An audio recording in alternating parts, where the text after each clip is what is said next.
광견병은 바이러스성 인수 공통 감염병이며 급성 뇌질환을 일으킵니다. 한번 발병하면 거의 사망에 이르는 치명적인 질병인데 일단 임상 증상이 나타나면 거의 100%에 가깝습니다. 사람을 포함한 대부분의 포유류에게서 나타납니다. 물 등을 두려워하게 되는 특징 때문에 공수병으로도 불리며 물뿐만 아니라 소리와 바람도 환자의 감각기관에 자극을 주고 경련 등을 일으킬 수 있습니다. 이 질병은 동물이 물 때 타액을 통해 전염되는 바이러스에 의해 유발됩니다. 그러나 치료가 되지 않는다 해도 광견병에 걸린 동물에게 물린 사람이나 반려동물이 모두 질병에 걸리는 것은 아닙니다. 수일 내지 수주 만에 바이러스가 물린 부위에서 뇌로 이동합니다. 이것은 경련이나 히스테리, 입 주위에 거품을 내는 등의 증상과 함께 뇌에 심각한 염증을 유발합니다. 이론상으로는 모든 온열동물이 이 질병을 앓거나 전파할 수 있지만 가장 흔한 인체 노출원은 스컹크, 여우, 미국 너구리, 박쥐, 개 등입니다. 광견병 임상 증상이 있는 동물은 이상하고 특이한 행동을 보입니다. 예를 들어 사람에게 어슬렁거리며 다가오거나 몸이 느리며 빠른 속도를 내는 차를 피할 수 없습니다. 개들은 성격 변화도 보입니다. 평소보다 더 우호적으로 행동하거나 어두운 곳에 숨는 행동을 보입니다.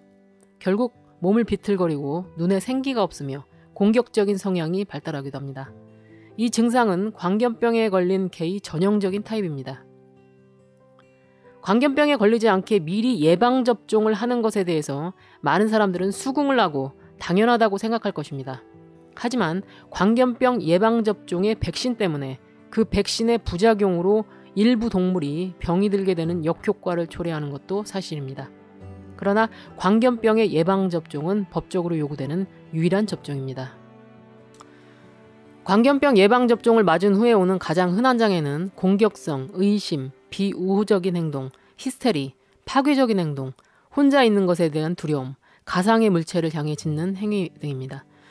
임상에서 가장 슬픈 일 중 하나는 법적으로 요구되는 광견병 예방접종에 순순히 따른 후에 쇠약해지고 병이 재발하여 고통받는 경우입니다. 우리가 이 동물에게 다시 추가 접종을 하지 않는다면 더욱 좋겠지만 현재 법적 상황은 그것을 명시하고 있습니다.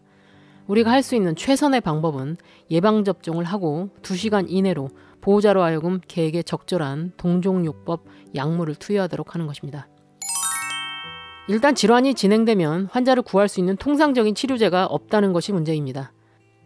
가장 흥분되고 장래성 있는 새로운 치료제 중 하나는 비타민 C입니다. 믿기 어렵겠지만 20년 전의 연구 논문에 따르면 광견병에 감염된 기니피그에게 비타민 C를 주사했더니 치사율이 50%까지 줄었다고 합니다. 광견병에 걸렸을 때 이용할 수 있는 치료제가 얼마나 적은지 생각해 볼 때 정말이지 이것은 드라마틱한 발견일 것입니다. 보통 고양이에게서는 드물지만 개에게는 꽤 흔한 질병으로 간질이 있습니다. 요즘은 뇌전증으로 이름이 바뀌었고 흔히들 잘 아는 발작이나 경련을 동반하는 것을 말합니다.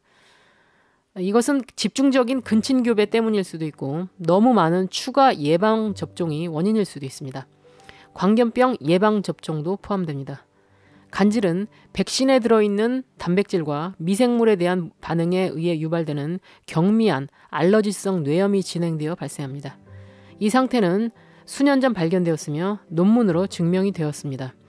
다행히 요즘은 매년 이렇게 반드시 추가 접종을 해야 할 필요가 없음을 아는 반려인들이 많아졌기 때문에 그런 가능성 있는 원인을 피하기가 더욱 쉬워졌습니다.